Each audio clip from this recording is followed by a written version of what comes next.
Good morning, students. Last time we had studied the volume of cube and cuboid. Now we move on to a right circular cylinder. The volume of a right circular cylinder is pi r square h.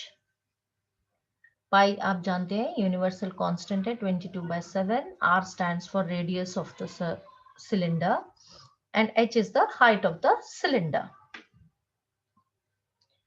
Based on this concept, we have exercise 13.6. Question number 1. The circumference of a base of a cylindrical vessel is 132 centimeter. You know circumference is 2 pi r. Circumference is equal to 132 centimeter. And height of the vessel is given as 25 centimeter. Now circumference means 2 pi r. तो पाई की value डालेंगे आप 22/7. 132 is 2 into 22/7 into radius is equal to 132 centimeter. ये specify करने की जरूरत नहीं है. R stands for radius, ये अंडरस्टूड होता है. और H is the height of the cylinder.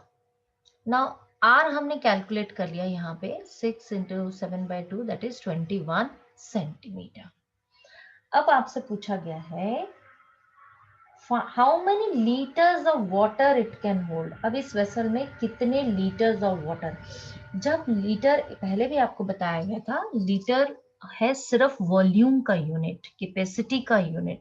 इसका मतलब है डायरेक्टली आपको नहीं बोला गया वॉल्यूम निकालिए, बट आपको समझ जाना है कि litres of water it can hold पूछा है.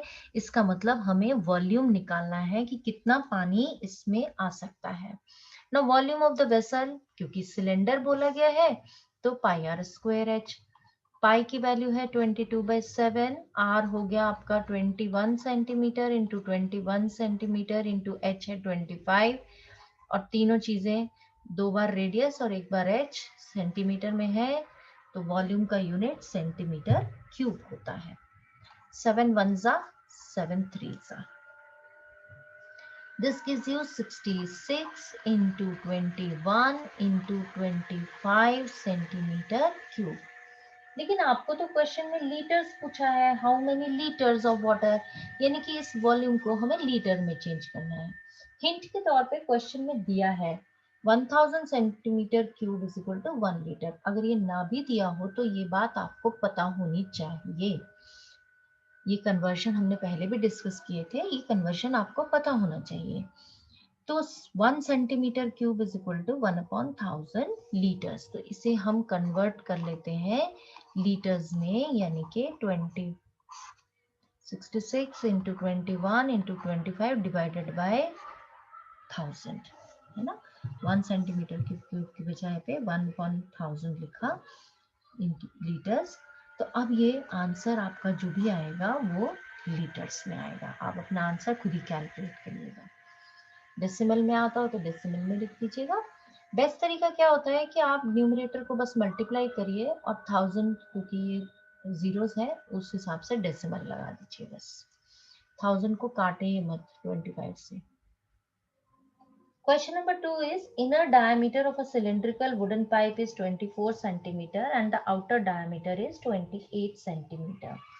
Length of the pipe is 35 centimeter. Find the mass of the pipe if 1 centimeter cube of wood has a mass of 0.6 grams. कैसा पाइप है, इसका एक इनर डायमीटर है और एक outer diameter है, और ये बीच में ये सारा कुछ मेटल या जो भी होगा मटेरियल उसका है. तो अब हमें वॉल्यूम जब निकालना है, यानी कि मास इस पाइप का निकालना है, तो ये अंदर वाला पार्ट तो खोखला है ना, खाली है, पाइप है, ये तो खाली है, ये तो वॉल्यूम में नहीं आना चाहिए.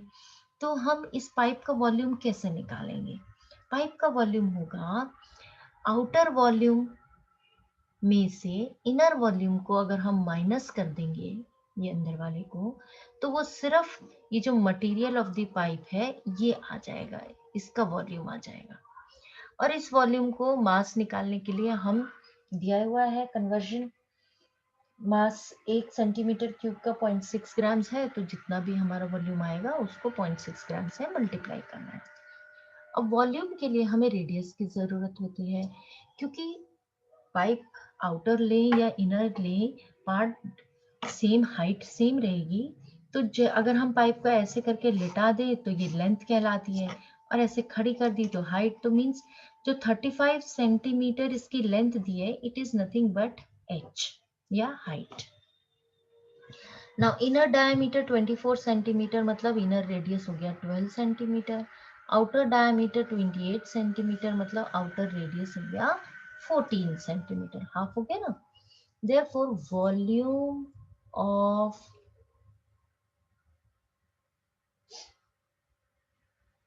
pipe, ये volume of wood in pipe, pipe में वुडन पाइप बोला है ना, सिलिंड्रिकल वुडन पाइप। तो वॉल्यूम ऑफ वुड कितनी हुई, outer volume minus inner volume. अब हमने आउटर देखिए रेडियस को कैपिटल आर से डिनोट किया था, और अंदर वाले स्मॉलर रेडियस को, इनर रेडियस को स्मॉल आर से। तो यहाँ आ गया capital r square into height तो h ही है, minus 5 small r square into h, ये इनर वॉल्यूम। पाई भी कॉमन, h भी कॉमन, बचा क्या, capital r square minus small r square. 22/7 into h है आपका 35 सेंटीमीटर, सेंटीमीटर को तो हम लास्ट में कर लेंगे। r है आपका कितना 14, तो 14 का स्क्वायर माइनस 12 का स्क्वायर, ये सेंटीमीटर स्क्वायर हो गया, और 35 सेंटीमीटर तो सेंटीमीटर क्यूब, क्योंकि वॉल्यूम है। अब ये आ गया 7 1 7 7 5 22 इंटू 5 इज 110।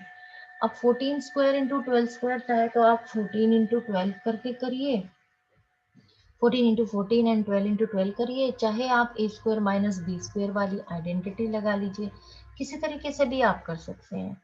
14 का होल स्क्वायर हुआ 196 माइनस 12 मीन्स 144। मैंने कहा था आपको स्क्वायर्स याद रखने हैं आपने, क्योंकि हमें 25 26 के स्क्वायर्स तो बहुत बार यूज होते हैं, तो उसको आप याद ही रखिए, सेंटीमीटर क्यूब। तो this comes out to be 110 into कितना आया ये 52 है ना, तो सेंटीमीटर क्यूब। तो ये हो गया 52 into 52, this is equal to 2750 centimetre cube. अब आपको बोला गया है मास, है ना, find the mass of the pipe. Mass of pipe is equal to जितनी वॉल्यूम है इंटू